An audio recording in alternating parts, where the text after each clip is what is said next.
I never would have thought my own brother would try to take my house and destroy my life, but I'm proud to say that in the end he failed and paid a price.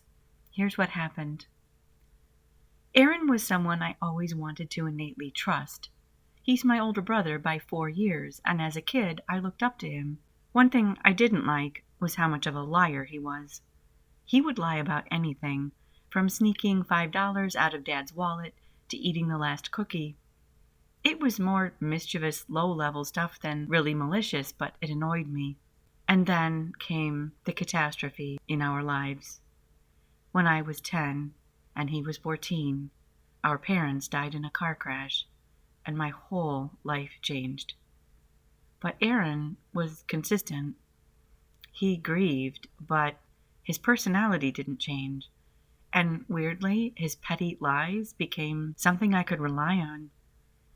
These little but constant lies were part of our day-to-day existence, both before the accident and after. And afterward, it gave me a strange sense of continuity and safety. I know how messed up that sounds, but it's true. It was one thing that had stayed the same in a life that had been completely upended. Our grandparents took us in. Grandma never seemed bothered by Aaron's lies. She always said he'd be a great salesman one day. My grandpa, I think, was just too tired to pay much attention. It wasn't just us kids who lost our parents. Grandma and Grandpa had lost their daughter in that crash, and it seemed to hit Grandpa especially hard. Aaron had learned early on that you could smile and seem confident, and people would believe you. I learned early on that sometimes the truth didn't matter if you couldn't make people listen. I was 28 when I bought my house. I had grown apart from Aaron years back. He never settled down, just got caught up in scheme after scheme that never panned out and always lost him money. But he had reached out to me just a month or two before I bought the house, telling me that he finally had a real job, was renting a decent place, and had been in a relationship with a woman for several months now. It really sounded like his life was changing for the better, like he was finally getting his act together. I was so happy for him that I let him back into my life. Around the time I closed on the house, in mentioning that whole process to him, I found out he worked for a company that helped with mortgages and refinancing. He told me it was wall-to-wall paperwork, emails and phone calls all day every day. We had been keeping in touch, talking maybe once every week or two. Mostly just small talk. Not close, but comfortable. Several months later, he told me that interest rates had fallen and asked me if I had thought about refinancing. I hadn't, but I listened to what he had to say. I admit it's a slew of paperwork to do it, but don't stress about that, he said reassuringly. My office does this day in, day out.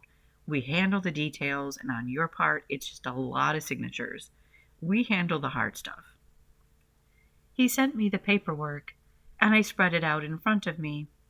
Interest rate locks, title company forms, mortgage lender documents, numbers and terms I didn't fully understand. The lawyer was someone from his firm. On the phone, he sounded professional and knowledgeable and promised me good rates. I know now how stupid I was to trust Aaron again, but he is my brother. I wanted to believe so much that he was making a steady life for himself. I wanted to believe he'd never been malicious in his behavior, just mischievous and goofy. I wanted more family than I had, especially when I heard his voice again. I wanted so much that I just went with it and trusted him. A month later, an envelope came, thick and official. I thought it was about my refinancing going through. I opened it at the kitchen table. Notice of foreclosure. I read that letter over and over. I called Aaron 20 times. He never answered. I Googled the firm he said he worked for and saw it had been shut down 2 years ago. I found out the forms I signed with Aaron weren't to help me refinance.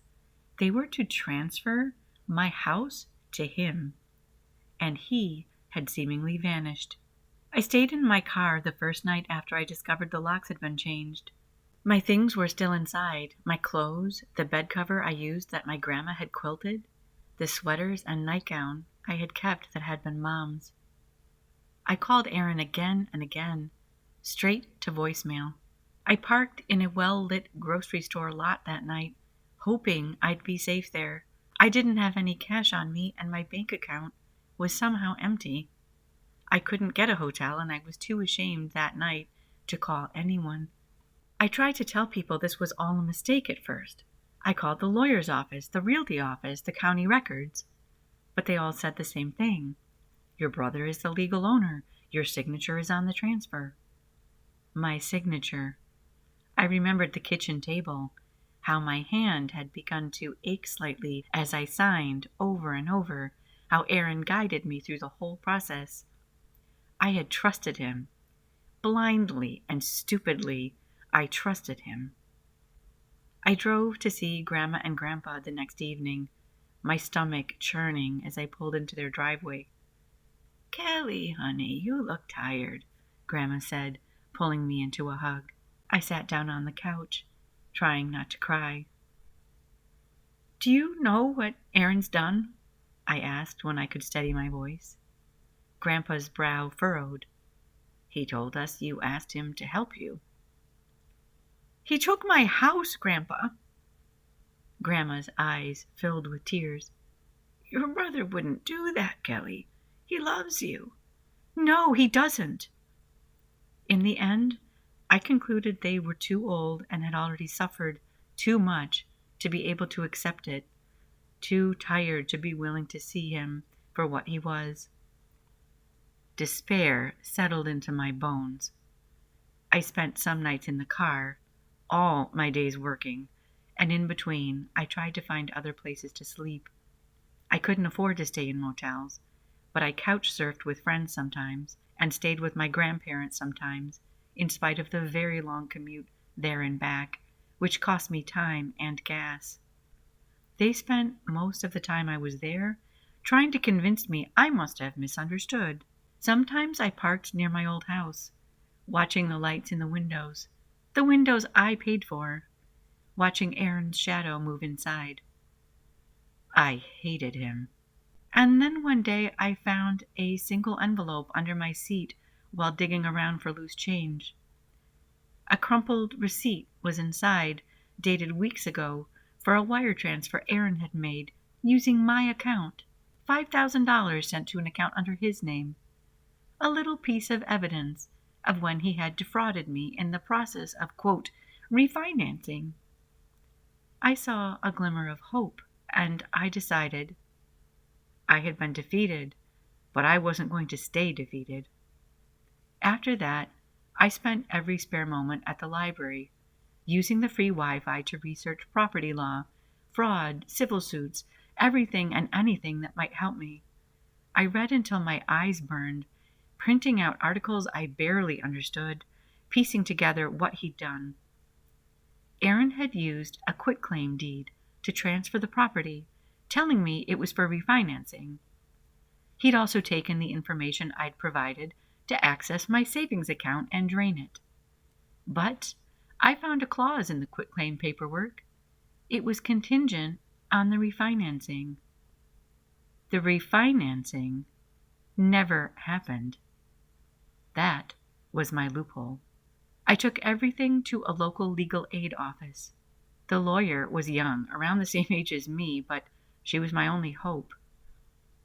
"Kelly, this is fraud," she told me after I had laid everything out to her in detail as she patiently listened. Tears filled my eyes. "Can we prove it?" "We can try." We spent weeks gathering evidence. Old texts from Aaron promising help, bank statements showing my money vanishing, screenshots of emails, the wire transfer receipt. I was preparing for court, and I was really determined. I found a fire in me I never knew existed. The day of the hearing, I walked in and sat with my legal aid rep. Aaron sat across the room, smirking, tapping his pen against the table like he was bored. And when he saw me, he winked.